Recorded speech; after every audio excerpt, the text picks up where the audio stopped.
Bienvenue dans la récré, je suis le professeur Driver, j'ai la voix cassée, je suis avec mes élèves dissipés. Bon, très content de vous retrouver là. Je vais parler comme ça, je suis désolé. Je vais pas pouvoir aller dans les aigus, genre j'y allais. Habituellement, j'y vais pas non plus, mais bon. Ça donne un style. Voilà, la voix est cassée, c'est pas grave, il y a un style, c'est sexy.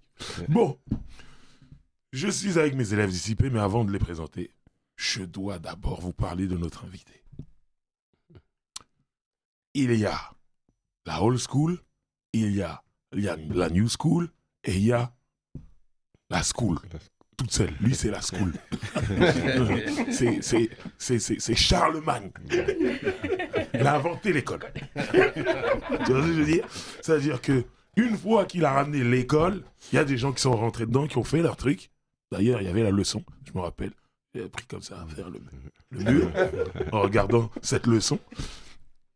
Il a créé la school. Ensuite, il y a des gens qui sont rentrés dedans et on est arrivé jusqu'à aujourd'hui. Donc, il y a une old school, il y a une new school et il y aura encore de la new school et de la new school, mais parce qu'il y a des gens qui ont créé cette école. La true school. La vraie école. Et cette école-là, c'est le hip-hop. Comment tu peux faire mieux que d'amener cette école-là et de l'appeler hip-hop et de mettre ça sur la chaîne numéro 1 de France à l'époque, qui a chopé sur TF1 juste après Starsky Hutch. Pour ceux qui savent, il y en a qui nous disent mais qu'est-ce qu'il raconte? Moi je sais Starsky Hutch. C'est incroyable. Aujourd'hui, on a le câble, on a énormément de chaînes qu'on regarde même pas des fois parce qu'il y a Internet et tout, mais à l'époque, on avait 3 chaînes dans ce pays. La 1, la 2, la 3. Donc on était scotchés devant ces 3 chaînes parce qu'il n'y avait pas Internet, il n'y avait pas tout ça. Donc la télé, c'était très important pour nous. Et dans le milieu des années 80, j'ai découvert le hip-hop grâce à cette émission. Et l'animateur, c'était Sydney. Bonjour les frères et sœurs, quelle joie et quel bonheur de se retrouver tous les dimanches, enfin, sur TF1. Notre invité d'honneur aujourd'hui, Herbie Hancock avec le Grandmaster DST. Well. Mais avant tout, la leçon se... Je vous demande d'accueillir ce grand monsieur. Quelle présentation, Driver. C'est avec le cœur et les frissons qui vont avec. Comment vas-tu? Très bien, ça me fait des frissons. Voilà, je sais pourquoi je suis venu aujourd'hui. Moi, je le sens. Ça fait du bien, ça. Yes, c'est dimanche. Je sais plus quel jour ce sera. Enfin, n'importe quel jour pour vous. Voilà. Sur Internet. Non, merci. Je vais très bien, grâce à Dieu, tu vois. Ok, cool. L'important, c'est la santé. Tu es frais. Merci. Je me suis bien rasé. 66 balais. Franchement, ça se voit pas. Bon. Ça se voit pas. Ouais. Déjà, je tenais à te dire merci déjà pour cette émission. Merci. Merci de venir ici aussi. Merci. Parce que nous allons débattre autour d'un thème. Mais avant, je dois faire comme je fais à chaque émission. Je dois présenter mes élèves dissipés. Et je vais commencer sur ma gauche. Barberiche, comment vas-tu? Mais toi, tu sais pas, toi. Dis-moi tout. Là, je suis refait. Pourquoi? Parce que t'as parlé de Starsky Hutch. Et à chipper, à choper, moi, à cette époque-là, je devais avoir quoi, 5-6 ans, tu vois. Ouais. Et c'est fou parce que j'ai vraiment des souvenirs. Pourtant, c'est une émission qui n'a pas duré longtemps, mais j'ai des souvenirs. Ah, c'est beau. Et de voir Sydney devant moi, tu vois. Et souvent, moi, je dis dans les émissions que nous, on n'avait pas de modèle en qui on pouvait se voir, parce qu'on était des Renois. Et c'est pour ça, en fait, que je pense que... Et c'était un Français, tu vois. Et c'est pour ça, et c'était en France, c'est pour ça que ça reste dans ma mémoire. Et de le voir devant moi, franchement, je suis honoré et je peux arrêter aujourd'hui même. Le journaliste, je suis bien, de fou. Continue, justement, continue. Voilà, de fou. Aïcha, comment vas-tu? Ça va. Ça va, toujours ce sourire malicieux. Prête à nous attaquer. C'est pas vrai. J'aimerais juste faire une petite dédicace aux médias Ginger. Elles font un podcast qui parle de l'identité et de la féminité. Voilà. Super. Allez suivre. Ginge, G-I-N-G.HER. Voilà. Super. Jeu de mots en plus. Oui. T'as capté, Ginger. Bien vu. Mécolo, comment vas-tu? Écoute, plus que bien, hein. Parisienne du Nord, Lando d'abord. Chez nous, c'est le talent d'abord. Voilà, toujours un hoodie incroyable. Super. Comme toi, je m'inspire de toi. Moi, je l'ai toujours dit, quand je serai grande, je vais être comme toi. Oh là là. Non, franchement, je suis honorée de fou. Je suis honorée de fou parce que en vrai, Sydney, bon, moi j'étais pas née. Hein. J'avoue que j'étais pas née, mais j'ai fait mes classes, j'ai appris et c'est quelqu'un de vraiment important. Je pense que sans lui, en fait, on serait pas là. Donc merci déjà, juste merci en fait. C'est un honneur, merci beaucoup. C'est nous qui sommes honorés, c'est nous. Mao, comment vas-tu? Bah moi ça va, Mao starting block. Hein. Voilà. Faut le souligner, ça c'est important. Ça devient important. Voilà. Bah honoré de recevoir Sydney. J'ai tant entendu parler de Sydney, HOP. Moi j'ai pas regardé, j'étais trop jeune ou même pas né je crois de toute façon. Donc du coup c'est un honneur de fou de te recevoir. Vraiment. Super, c'était quelle année l'émission hip-hop 84, et on a commencé en 82 à la radio. Ouais, Radio 7. Ouais, Radio 7. Très bien. Et monsieur Bouba, comment vas-tu? Les bas et les airs, John, on dit Mogo, pas Mogo, on dit Floco, pas Floco. Mais là, je suis honoré parce que si monsieur n'était pas là, nous ne serions pas là, tu vois. Et tu as vu, aux États-Unis, normalement, on aurait célébré des gens comme ça. Parce que, en fait, t'es une légende vivante, là, pour de vrai. Des fois, je dis légende, mais là, pour de vrai, t'es une légende, tu vois. Ouais, c'est bien qu'on me sacre comme ça aujourd'hui, de mon vivant. Ça veut dire que quand je serai mort, on va mieux parler de moi encore, j'espère. Tu vois, moi, j'ai des souvenirs, tu vois, après Starsky Hutch, des mecs qui bougeaient bizarrement, je disais, mais c'est quoi ça, tu vois. Et du coup, en fait, c'était toi. C'était toi qui faisais bouger Solo et tous les autres, tu vois. Yes. Ah, il bougeait déjà bien. J'ai été chercher les gens qui bougeaient bien. Quoi. Voilà. Donc, grand respect à toi. Et on est honoré. Tu comprends pas les émotions qu'on a là. On a des émotions. Là. Ouais, mais on les garde à l'intérieur. Tellement qu'aujourd'hui, je t'ai pas suivi. Aujourd'hui, j'ai pas fait de po parce que je me suis dit, il y a un trop grand monsieur, j'ai pas le droit de faire des bêtises. Je l'ai regardé, j'ai fait. Tu m'as pas suivi aujourd'hui. Moi qui pour la première fois viens dans le milieu, c'est quoi Popo? Comment elle fait? C'est quand on est dissipé. On peut faire dissiper 5 secondes. J'adore. Ça c'est hip-hop. Oh là. Donc voilà, justement, tu nous disais que c'était à peu près 1984. Voilà le thème. Aujourd'hui, le débat, c'est les émissions hip-hop font-elles peur à la télévision française? Parce qu'il se trouve que entre-temps, entre 1984 et aujourd'hui 2022, il y a eu peut-être 3 émissions à la télévision. Oui. Moi, ce que j'ai répertorié, après peut-être qu'il y en a d'autres, mais j'ai pas vu. Moi, je me souviens donc de Hip Hop HOP, la tienne. Je me rappelle de Rapline, Olivier Cachin. Avec Olivier. Je me rappelle de Blabla Rap avec le Parano Refrain sur MCM. Et puis après, il y a un trou noir. Et surtout, en 2022, il n'y en a pas. C'est ça la réalité. Ouais, c'est grave. C'est très grave. Et je me dis quand même qu'on a commencé sur TF1, télévision hertzienne, la plus grosse chaîne. Et qu'après, tout doucement, on a disparu sur le câble et puis pour disparaître totalement. Donc, c'est pour ça que je dis, les émissions hip-hop font-elles peur à la télévision française? Qui veut se lancer en premier? Moi, je veux bien. Je vais commencer déjà par une série de questions. En fait, cette question, elle ramène des sous-questions. En fait, c'est déjà, est-ce que le médium télé, il est encore pertinent en fait pour parler des musiques rap déjà? Est-ce que le public rap se trouve devant la télé? Déjà, est-ce que ce public il regarde la télé? Donc voilà, ces 2 questions. Moi, en tout cas, cette interrogation, elle m'a amené ces 2 questions en fait. Et aujourd'hui, je pense qu'en 2022. C'est peut-être plus pertinent que ce soit sur des formats internet peut-être, parce qu'en vrai, est-ce que les cas, on va dire les 15-40 ans, ils regardent encore la télé en fait? C'est ça la question que je me pose. Est-ce qu'ils sont pas déjà sur d'autres formats comme le podcast ou par exemple à nous suivre comme nous la récré sur YouTube en fait? Et après, il y a quand même des chaînes qui ont des médias sur internet aussi, notamment France TV par exemple avec Slash. Et là, est-ce qu'il n'y a pas par exemple d'émissions hip-hop là? Est-ce que ce serait pas pertinent justement qu'on trouve une émission hip-hop là sur ce médium là qui est Slash par exemple, ou sur Culture Box qui est une plateforme de France Télévisions? c'est ça. Après, il y a d'autres chaînes qui développent des formats qui sont peut-être un peu différents. Par exemple, on a Arte qui fait dans le club. Là, c'est une émission de live, mais donc elle est diffusée sur leur. C'est important de le dire quand même. Oui, parce que et il y a ne serait-ce que sur Slash aussi.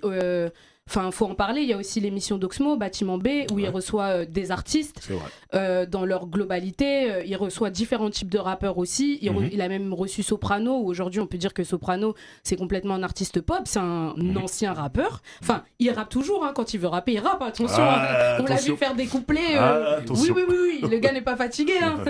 Mais ce que je veux dire, c'est que est-ce que en fait la télé, c'est encore pertinent en 2022 de se dire on veut des émissions rap sur la télé. En plus, tu parlais de MCM à l'époque, mais MCM déjà c'était câblé, il fallait la voir.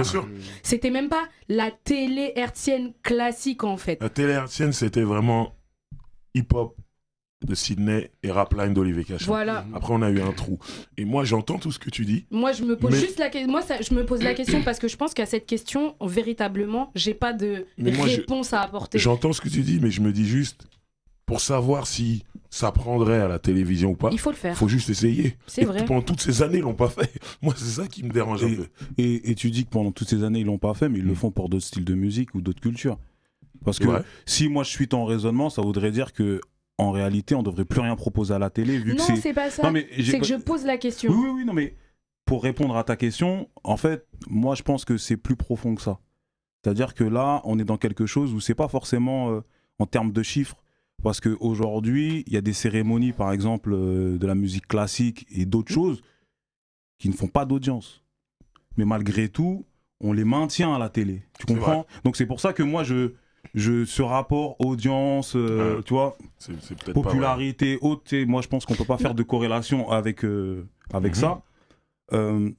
Après, tu citais des programmes qui sont existants, c'est une bonne chose, mais si tu regardes bien, ça reste quand même des choses qui sont quand même dans, on va dire que c'est dans la division 2, c'est pas la Ligue 1. Et j'avais ça reste la division 2, tu vois, Arte, même si grand big up Arte parce que c'est une chaîne culturelle, ça reste la division 2 Arte. Ah oui, et j'avais une dernière question, pardon aussi, c'est qu'est-ce qu'on veut voir comme émission aussi ? Qu'est-ce qu'on veut voir à la télé ? Par exemple, nous, on parle de ça, mais qu'est-ce que vous auriez envie de voir en fait comme émission déjà ? Moi, je rêve je rêve d'un format où il y a interview d'un mec qui fait l'actualité et à la fin un live. Moi, je rêve de ça. Un peu comme Oxmo dans Bâtiment B en fait. Ce serait super. Je fais ma pause de Malcolm X.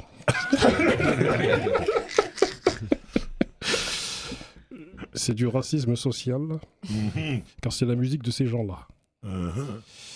On voit qu'il y a quand même, comment dire, il y a tout un type de style de musique qui sont des forceurs. Et on continue à faire de la forcerie avec eux, tu vois.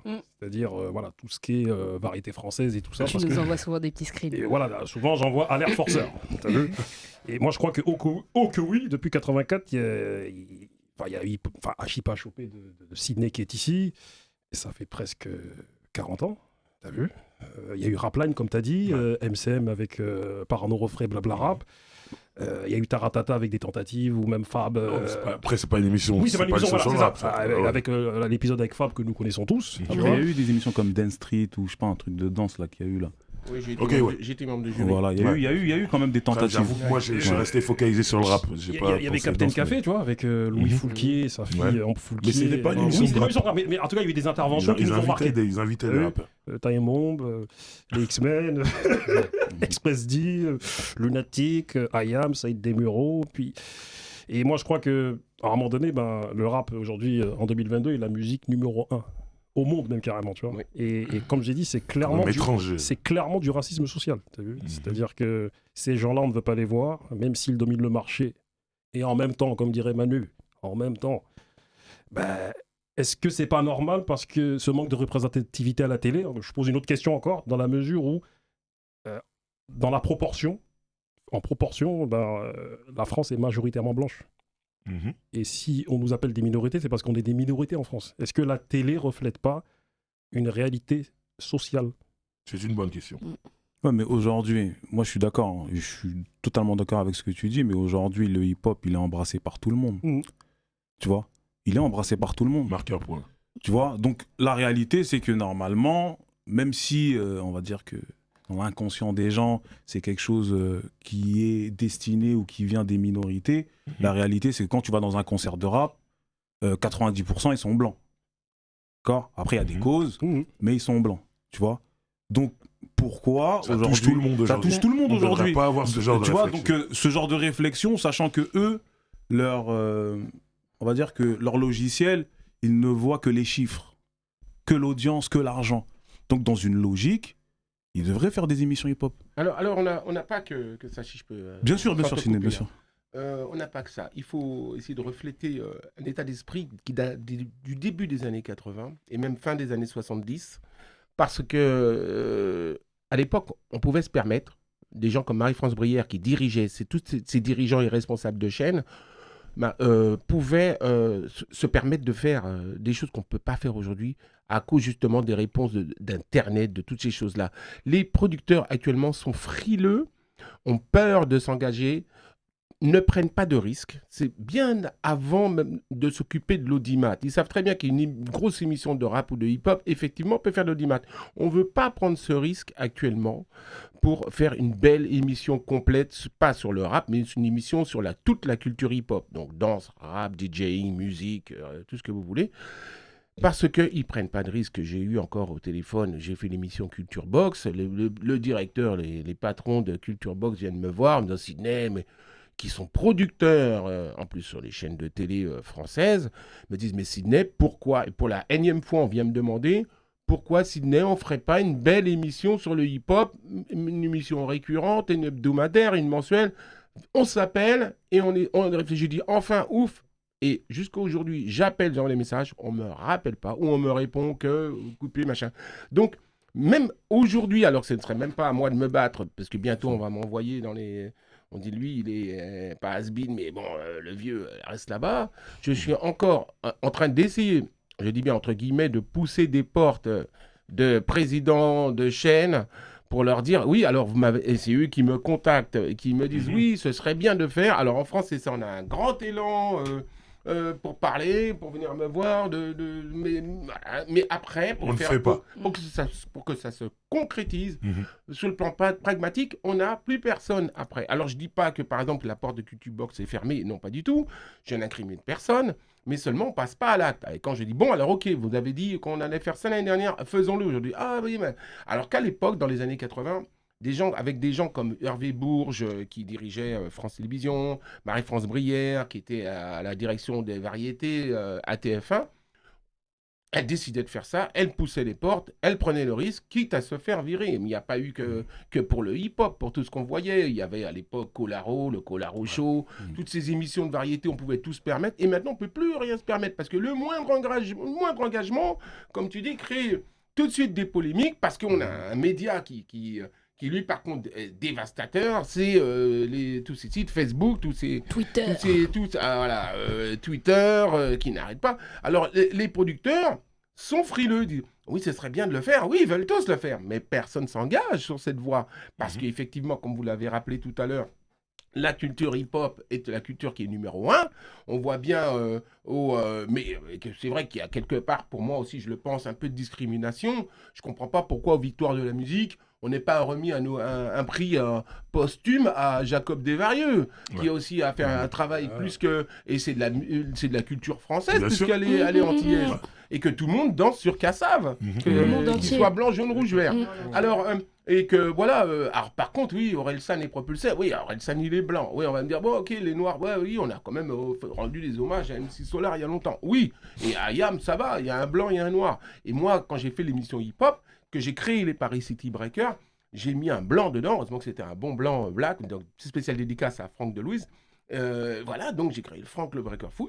On m'a dit, mais il vaut mieux avoir. Et effectivement, j'étais pour ça aussi, qu'il y ait des blancs, des noirs, pour ne pas ghettoiser la culture hip-hop, et aussi pour faire comprendre aux Français qu'ils peuvent aussi danser ça. Donc, effectivement, on a ce problème de passage à l'acte pour produire une émission purement sur la culture hip-hop, parce que jusqu'à aujourd'hui, là, j'ai des gars qui sont en train de se battre avec une grosse boîte de production pour que je co-présente avec Yasmina de Radio Move, dans quelques années, dans 2 ans, pour les Jeux Olympiques, parce que quand même, on va accéder aux Jeux Olympiques. Donc à chaque fois, c'est vrai, c'est des petites victoires qui peut-être vont aboutir et que peut-être on espère que suite au breaking qui est dans les Jeux Olympiques, on espère accéder, et je vais encore essayer de pousser les portes, pour qu'il y ait une émission sur la culture hip-hop. Et j'ai même dit que ce ne soit pas moi vraiment le présentateur, que je ne cherche pas à présenter une émission, je cherche à ce qu'il y ait une émission hip-hop qui rapporte toutes les valeurs de 2022 et qu'il y ait des jeunes présentateurs pour parler de la culture de maintenant, qui est leur culture. Mais est-ce que tu ne dis pas... Parce que tout à l'heure, je parlais de ces gens-là. Mais cette culture, elle est issue de ces gens-là. Ces gens-là dont on a peur. Ces gens-là dont on ne veut pas voir dans les bureaux, là. Venir et qu'on estime être des gens incontrôlables. Parce qu'il y a ça aussi. Oui. TF1, tu ramènes la cité... Enfin, nous, on sait que... Enfin, comment dire, c'est ce que je vais dire, ça va être réducteur, mais on sait que ces gens-là savent se tenir. Mais, mais pour eux, ils ont une image de... vas-y, capuché, jogging, tatati, tatata, ils vont se ramener, ils vont nous mettre des coups de pression et on va pas pouvoir les contrôler. Est-ce qu'il n'y a pas cette peur de... Mais est-ce qu'à l'époque où tu fais HIP, il y avait cette réflexion-là? Alors, on a eu pas des débordements, on a eu, ça s'est jamais vu ni en télé ni rien du tout. Bon, il y avait quand même tous les potes du 93 qui descendaient.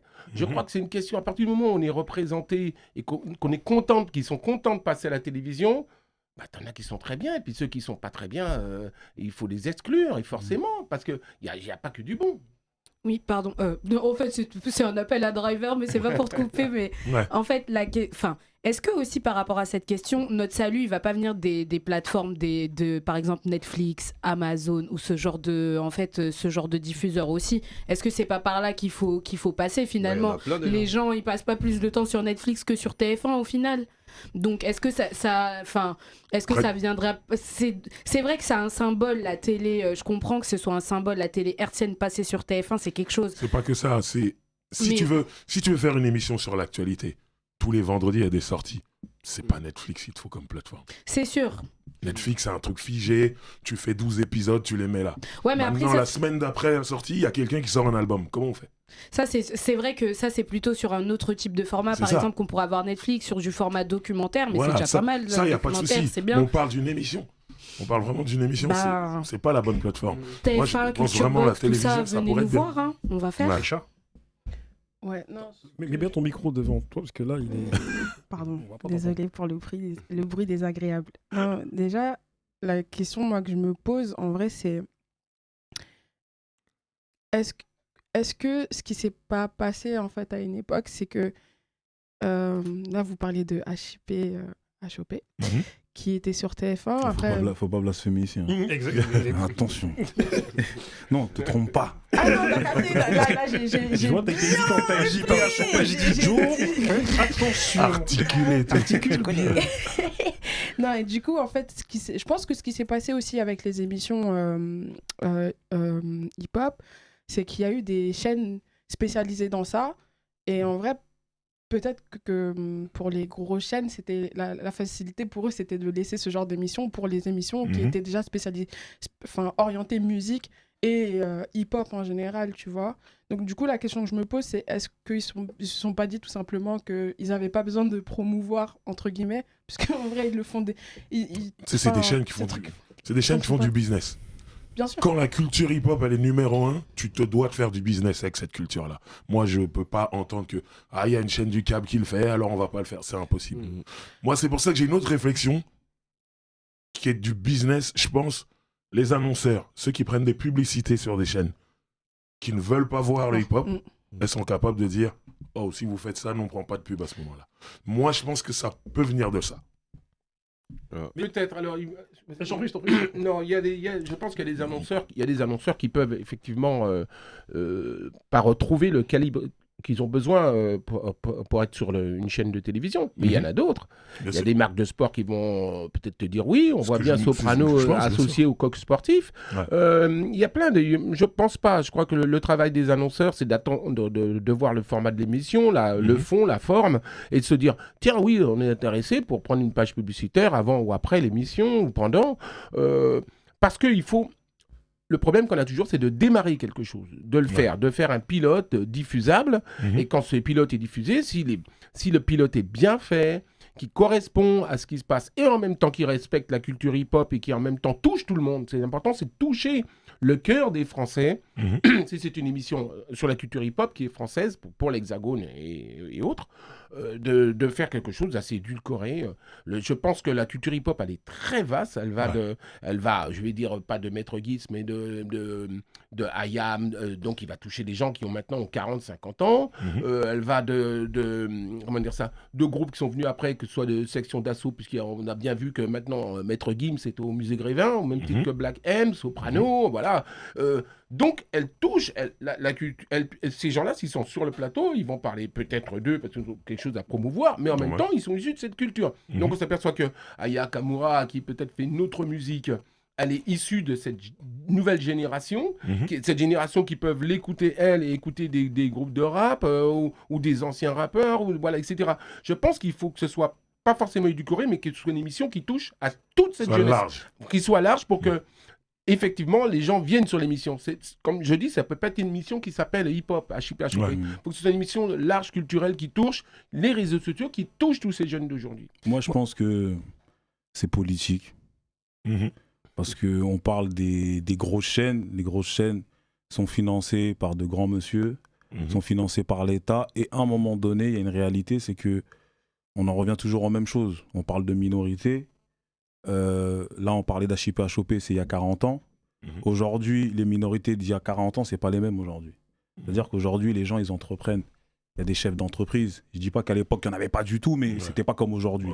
C'est-à-dire qu'aujourd'hui, on est dans quelque chose où les gens des minorités se sont organisés. Et pour moi, j'ai cette impression qu'ils veulent... Parce que, comment dire, tu vois, là, on parle des grosses chaînes. Des grosses chaînes, on va dire que ça reste quand même une fenêtre. Tu vois, pour les gens qui sont, par exemple, en province, c'est la fenêtre sur le monde. Tu vois. Et du coup, si toi, par exemple, dans ta fenêtre, tu montres que les minorités que tu stigmatises à longueur de journée, c'est autre chose, que ça peut être du positif, bah, à un moment donné, tu sais, dans ta dimension électorale, liste, tu vois, et politique, ça change. Et donc moi, pour moi, j'ai l'impression qu'ils veulent laisser, tu vois, même si aujourd'hui ça vend énormément, parce que c'est pas quelque chose qui crie sur tous les toits en vrai. C'est nous qui le disons à longueur de journée. C'est nous qui le disons à longueur de journée, on est la première musique, on vend... mais eux ils le disent jamais. Ils le disent jamais. Mais pourquoi ils le disent jamais? Pourtant, ça reste de la musique française, donc normalement, ils devraient être fiers de ça. Mais ils le disent jamais. Donc pour moi, il y a une dimension politique où à un moment donné, bah, les gens des minorités, des quartiers, la banlieue et par extension, tu vois, les immigrés et autres, bah, on doit les laisser à l'arrière du bus, pour faire un jeu de mots avec Rosa Parks. Moi, je crois qu'il y a comme des combats. Il y a comme des combats en sous-marin, je vais utiliser des grands termes, mais idéologiques. J'essaie de m'expliquer un peu. Bisson Abisso, à une époque, ils avaient fait un clip qui devait passer sur TF1, et ce clip-là, il n'y avait que des noirs. À un moment donné, TF1 leur a dit il y a trop de noirs dans votre clip. C'est à Biggs qui réalisait le clip. Voilà, c'est ça. Et ils ont dû rajouter des blancs. Et c'est pour ça que j'en rebondis à ce que je disais précédemment, à tout ce qu'on se disait aussi. Il y a un problème de représentativité en France, et il y a un problème même avec les représentativités des dites minorités, là, tu vois, ceux que j'appelle ces gens-là, tu vois. Et moi, je crois qu'il y a ce problème-là, et il y a un problème aussi j'ai l'impression que le rap rafle tout, et qu'à un moment donné, c'est pas dans l'intérêt de certains que le rap rafle tout, et qu'à un moment donné, vu que le rap rafle tout, il faut essayer d'un peu de le freiner. Il faut surtout pas qu'il soit sur les chaînes hertziennes à être trop diffusé et qu'on le voit tous, parce qu'on peut éteindre une certaine, une autre culture, tu vois, par exemple la variété française et tout ça, tu vois.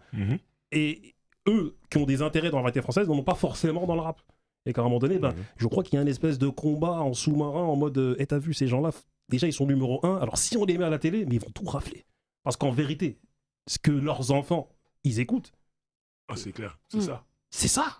C'est juste que c'est pas représenté à la télé, et d'où les appels forceurs, les alertes forceurs que je balance. Non, moi, je suis complètement d'accord avec toi. Moi, je dirais même carrément que les programmateurs sont visionnaires. Tu vois, ils ont vu, je pense qu'à choper, ça fonctionnait en vrai. Oui. Ça fonctionnait bien. Ils ont vu. Voilà, donc ils ont été visionnaires. Comme tu le dis, ils ont freiné le truc, tu vois. Parce que c'est le capitalisme qui gagne, tu vois.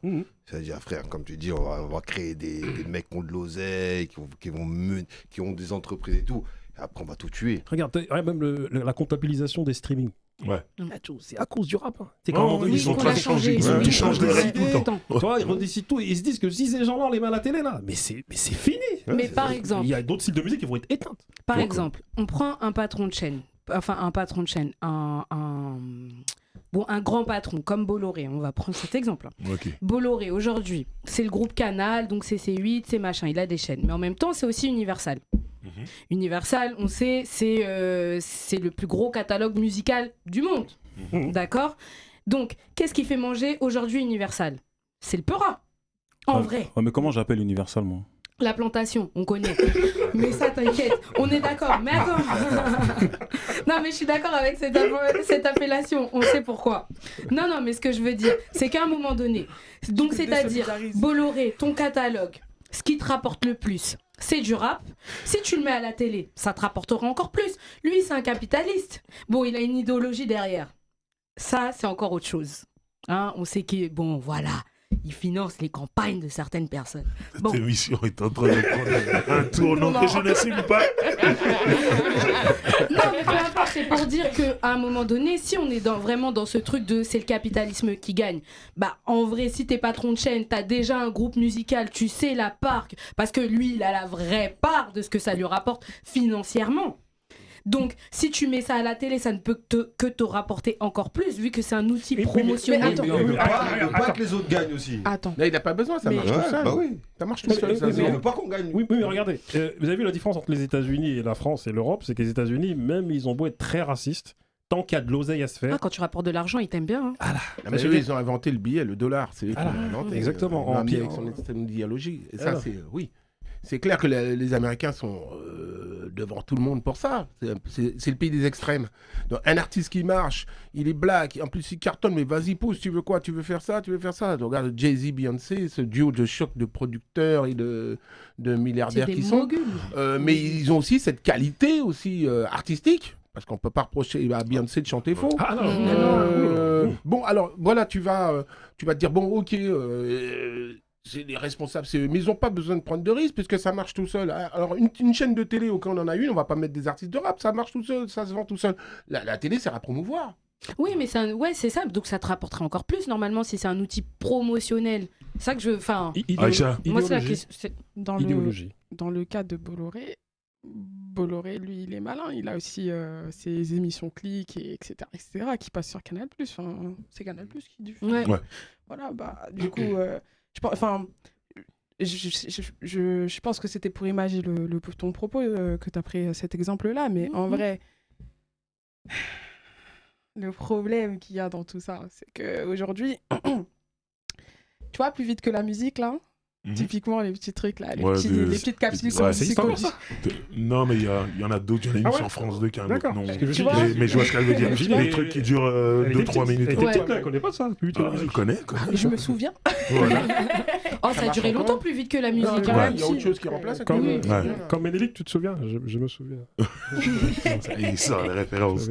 Donc, dis-nous. Non, mais du coup, en fait, quand tu regardes ces choses-là, elles n'ont jamais été vraiment représentatives, même à une époque où le rap avait peut-être moins d'impact qu'aujourd'hui, tu vois. Moi, je me souviens typique, genre, ça pouvait arriver, ça diffusait du Julien Doré. Après, il fait ce qu'il fait et Ouais. c'est cool, tu vois. Il Et il remplit le des fait salles. bien. Mais il ça le fait bien. Non, Il mais remplit ses tu vois, salles. là, je t'ai donné un nom comme Julien Doré parce Ouais, que lui, c'est... Je m'en souviens, tu vois. Mais genre, typiquement, c'est pas forcément ce que moi j'écoutais. Donc après, Ok. d'un point de vue musical, en plus, on le sait tous ici, la France, ça n'a jamais été super non plus en termes de représentation, tu Ouais. vois. Donc, au final, est-ce que déjà, ils ont jamais... Comment dire? Est-ce qu'ils ont pas déjà jamais promu de la bonne musique, tout simplement? Ça, c'est un autre Moi, débat. il y a un c'était truc, un sacré moi, débat, je voudrais là. revenir sur une chose que Sydney a pu dire tout à l'heure, Ouais. c'est le fait d'être frileux, frilosité. Ouais. Parce que là, on parle des grandes chaînes et autres, mais aujourd'hui, on a des chaînes musicales. Et même les chaînes musicales, moi, je trouve qu'elles font pas leur taf. C'est vrai. C'est vrai. Parce que là, on tape sur les autres. Ouais. Donc les autres, on connaît, Voilà, idéologie, on sait. truc, direction, il n'y a pas de Maintenant, problème. Les Mais chaînes, maintenant, les chaînes de Allons musique. sur ce Ouais. terrain. non, mais c'est la réalité. Bah oui, c'est ça. Les chaînes musicales, BET, Trace. Non, Ouais. c'est très Attends. grave. Attends, est-ce que je peux te dire un Vas-y. truc par rapport à ce que tu viens de dire? Je suis d'accord, mais d'un côté, je me demande, est-ce que là, il n'y a pas une question de budget parfois? Parce que même, tu vois, BET, typique, moi, quand j'ai vu BET France, je me suis dit, oh, ça va être trop lourd et tout. Ouais, ils ont passé Moïcha pendant 3 ans, tu vois. Mais regarde l'histoire de. C'est qui Moi, ça je va suis lui mettre le budget dessus? BET, c'est Viacom, c'est le groupe MTV. Ils ont pléthore de chaînes. Ils font de l'oseille comme jamais. Parce que regarde, t'as vu, aujourd'hui, c'est pas moi, pour moi, c'est pas forcément une question de moyens. C'est une question d'envie De volonté. et de volonté. Pourquoi? Parce que t'as vu aujourd'hui sur Internet, les gens, quand ils te font des millions de vues, là, ils ont pas de moyens. Et ça fonctionne. Et il y a des émissions qui sont belles. Et il y a des émissions qui sont réalisées même. Regarde-nous la récré. On finance nous-mêmes. Est-ce qu'on a quelque chose à envier à certaines émissions qui passent à la télé? Et puis vous avez des à part qu'on n'a pas de maquilleuse. Exactement.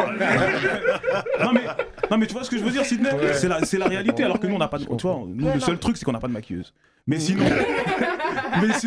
mais blague à part. Non mais blague à part. Mais c'est juste pour dire que tu vois les histoires de budget. Et tu vois à la télé, moi j'ai déjà assisté à des émissions de télé et tout. Et des fois ils mettent de l'argent dans des choses, tu vois, pour rien. C'est une question de volonté. Et c'est une question de coronesse aussi.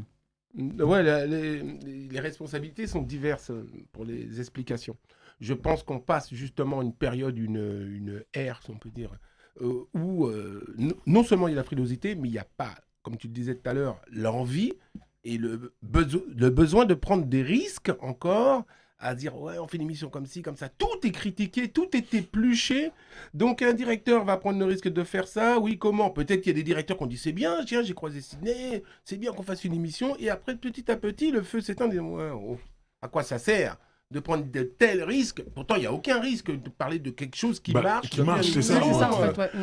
C'est là où je rejoins Booba, je pense qu'il y a un truc en dessous qu'on ne maîtrise pas et qu'on ne voit pas. Mais c'est clair, mais c'est toujours, c'est en France que ça se passe. Après, on prend 20 ans pour comprendre. Nous, on a eu cette opportunité en 1982, je commence à 80 avec Radio 7, mais qui a été remplacée par France Info. C'est aussi souvent politique, parce qu'en 86, le gouvernement passe à droite.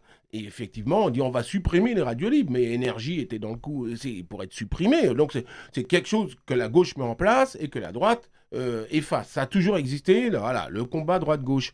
On est dans ce même clivage qui fait qu'actuellement, à l'époque, du moins en 1980, dans les années 80, on pouvait faire de la télévision, vraiment on faisait de tout, même ça dépassait les bornes pour certaines choses, mais on a eu cette chance d'avoir quelqu'un comme un France Brière qui a fait passer, il dit tiens mais il faut faire une émission sur la danse là. Les gens disent une émission sur la danse, vous vous rendez compte, c'est comme des émissions de musique classique, on est relégué à minuit et vous voulez faire ça un dimanche après-midi.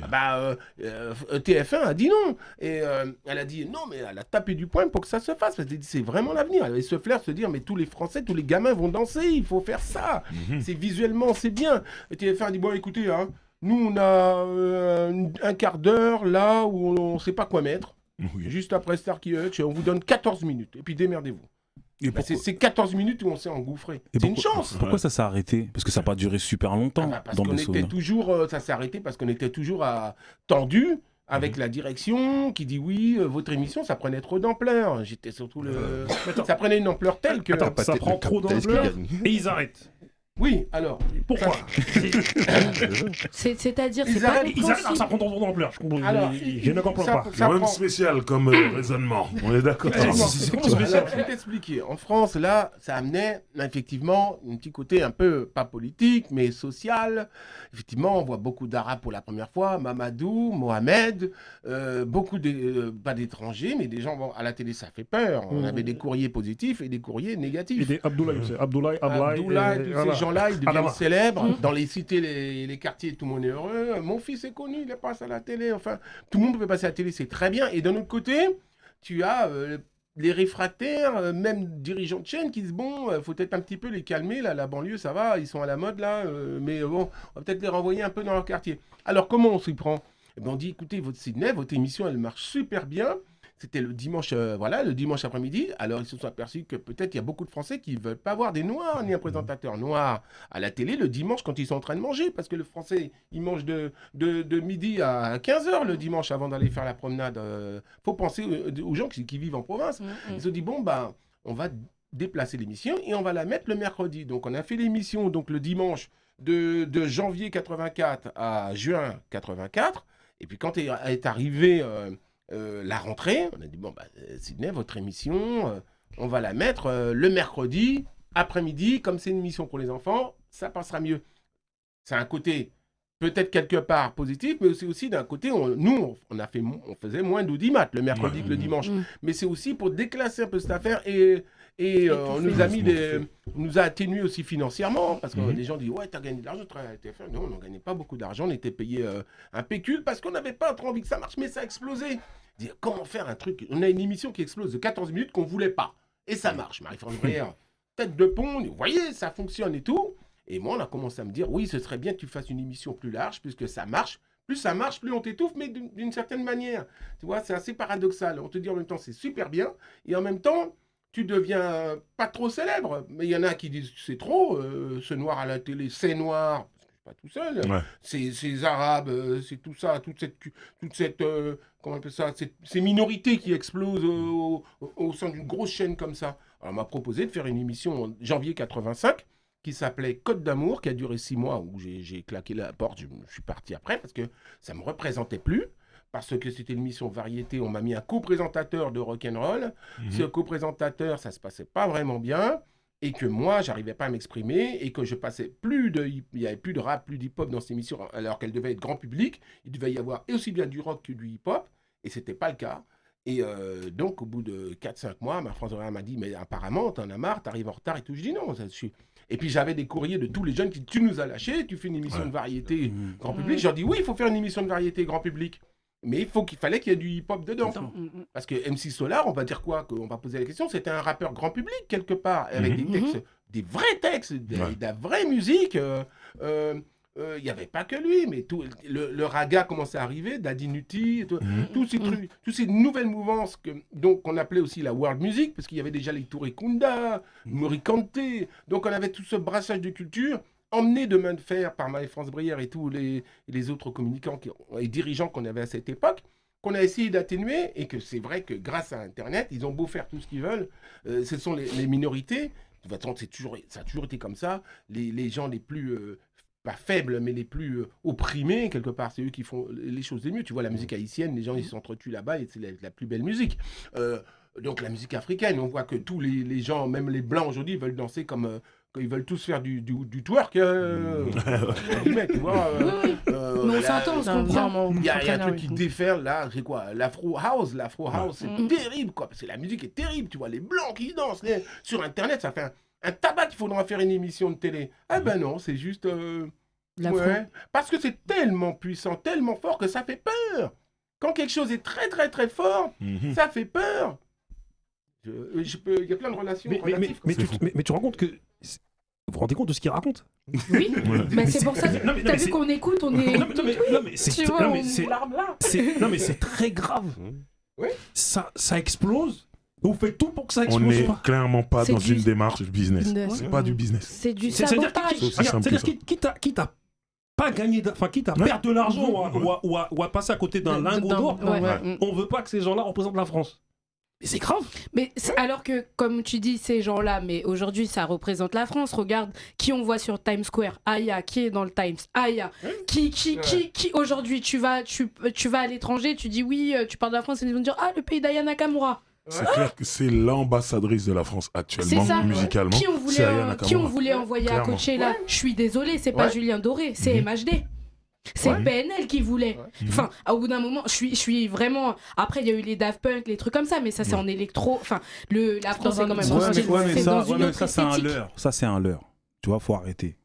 Parce non, que mais quand je te parle vu de l'étranger, vraiment pas. C'est pour ça que je te dis que c'est un leurre. C'est-à-dire que eux, t'as vu, en France, nous, on vit en France. Nous, on vit en France, nous. Est-ce qu'ils ont déjà consacré une émission sur Aya Nakamura par rapport à ce qu'elle fait? Non, rien du tout. À part est-ce qu'ils ont fait... Parce que tu vois, il y a des gens qui ont fait même pas la moitié de ce qu'elle a fait. On leur fait des 7 à 8. C'est vrai qu'il n'y a pas de documentaire sur elle. Non, parce qu'elle refusait de faire aussi. Elle a utilisé une politique très bien en disant moi, je ne vais pas faire de vos émissions. Vous ne m'avez pas appelé avant. Elle a été très forte là-dessus. Elle a été mal reçue. Voilà, elle a été mal reçue. C'est ça. Donc, mais tu as un mec qui, par exemple, est là et qui est monstrueux et qui corrige un peu, on va dire, et les Français, la langue française, c'est Stromae. Il est quelque part, c'est un noir, c'est pas un noir, il joue une carte qui est très belle, qui en même temps, il a ses origines, mais qui sur le plan médiatique, qui fait un retour en force mémorable, fabuleux, avec du texte, de la chanson française, il a le même langage que Jacques Brel, ça leur fait peur, ça, même les Blacks, ils peuvent nous... Voilà. En même temps, tu peux rien faire, il est là, Stromae. Tu vois, par exemple, pour donner un exemple, paf, effectivement, Aya, mondialement maintenant connu, etc. Faut que tu parles plus proche de ton micro. Parce que, pardon, excuse-moi, mais par exemple, quand on prend l'exemple d'Aya, c'est vrai que c'est une fois qu'elle a fait le time, c'est tout machin, c'est là où elle fait la couve de Vogue après, tu vois. Mais elle aurait dû faire la couve de Vogue depuis longtemps, en fait. C'est vrai. Donc, il y a un côté, c'est autre que du business, c'est vrai. C'est autre chose que du business. Aïcha.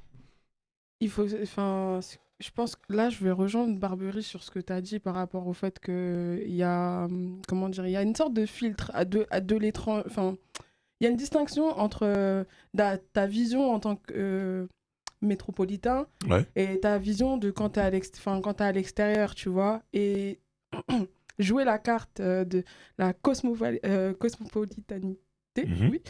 Je crois que c'est ça. On t'a compris. Ouais, voilà, merci. Donc, du coup, cette carte-là, elle est jouée beaucoup à l'étranger. C'est trendy de se revendiquer un peu universaliste. Mais je pense que c'est pas la France qui joue cette carte. Non, c'est parce qu'elle a forcé c'est parce que c'est forcé. C'est les autres pays qui ont forcé au fait que, du coup, aujourd'hui, ici, ça parle avec un peu plus de respect qu'ailleurs. Quand tu vois des articles au Pérou qui titrent la reine Aya Nakamura, c'est des Péruviens, wesh. Tu voulais finir, je t'en prie. Ouais, vas-y. Enfin, juste, je pense que c'est vraiment pas la France qui joue cette carte-là. Moi, je pense que si, parce que du coup, autant à l'étranger, il n'y a pas. Enfin, c'est pas la France qui la joue en elle-même. Enfin, c'est politiquement pas poussé comme ça, mais c'est comme ça en tout cas. Enfin, c'est comme ça que c'est vu en fait. Du coup, à l'étranger, on va dire, il y a la France est un pays ouvert qui accepte plein de choses, etc. Après, bon, dans le fond, on sait tous comment ça se passe en vrai, tu vois. C'est clairement pas ça. Mais ici maintenant, tout à l'heure, t'as Booba qui disait que Bisous la mission, on leur a dit ouais, faut mettre plus de blanc. Tu vois, genre il y a, tu vois, genre typiquement, moi il y a un truc qui m'a toujours choqué un peu, c'est que depuis genre ces 5 dernières années dans les publicités, tu vois toujours des gens maintenant en mode couple mixte ou enfant métis, etc. Tu vois. Et ce truc-là, c'est que pour la pub et ça s'arrête là en fait. Non, parce que la publicité a toujours été l'élément moteur, mine de rien, de toutes ces émissions de télé. Et depuis qu'effectivement, il n'y a pas une pub, on voit un blanc, un noir, une métisse qui présente. Pourquoi ? Parce qu'ils s'aperçoivent que c'est porteur et que maintenant, les dirigeants des sociétés de publicité se sont aperçus que ok, il n'y a pas que les cheveux des blancs, il y a aussi les cheveux des noirs, et maintenant les assurances et tout ce que tu veux, les ventes de voitures, ça marche. Ah, mais oui, ça fonctionne. Ils ont pris 20 ans. Carglass. Ils ont pris. Frédéric, big up Frédéric. On l'a vu, on est avec toi. Ils ont pris plus de 20 ans pour comprendre ça, mais la France, elle a toujours 20 ans de retard avec les États-Unis où c'est déjà courant, quoi. C'est toujours le même problème. Ils ont vraiment 20 ans de retard ou ils veulent être en retard. Alors, c'est une bonne question. Non, cette différence, elle est quoi ? C'est que les Français, dans quoi que ce soit, on l'a vu pour les masques, quand il fallait des masques du Covid, c'était pas les premiers. Les Ricains, ils vont tout de suite sur le truc, et les Français, c'est toujours précieux. On se pose des milliers de questions. Les Chinois, ils ont cantonné, ils ont enfermé tout le monde, et puis voilà. On va conclure avec le vieux père, c'est toujours lui qui a la conclusion. Je reprends ma pause de Malcolm X. Aïe. Tout ceci est de l'idéologie, selon moi. Vous avez vu ? Vous pouvez faire de l'argent, vous voulez pas en faire. Parce que... Voilà. Parce qu'il y a une raison. Parce qu'il y a quelque chose. Il y a une raison. Voilà. Faut pas oublier une chose, t'as vu, j'incite les gens à regarder un documentaire qui s'appelle Histoire d'une nation, où il parle de l'immigration, des différentes... des différentes... couches d'immigration qui sont arrivées en France. Différentes vagues, les Polonais, les Italiens, les Portugais. Il faut pas oublier que la France avait une politique d'assimilation jadis. C'est-à-dire qu'ils incitaient les gens à effacer leur culture afin d'embrasser la culture française et même à franciser les noms. Donc, chose qu'il n'y a pas dans d'autres pays. D'où aussi, ça fait écho à ce qu'on est en train de se dire depuis tout à l'heure. Il y a peu, on était un débat avec Olivier Nguessan et toi-même, Mbeko Taboula, tout. Et Olivier Nguessan, pour rebondir un peu sur tes propos, quand il parlait de... Il y a des chaînes et des médias qui se sont formés juste pour engranger de la pub.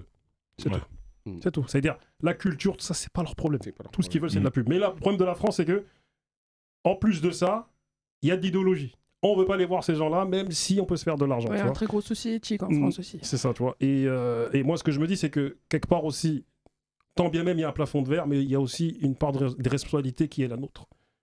C'est-à-dire,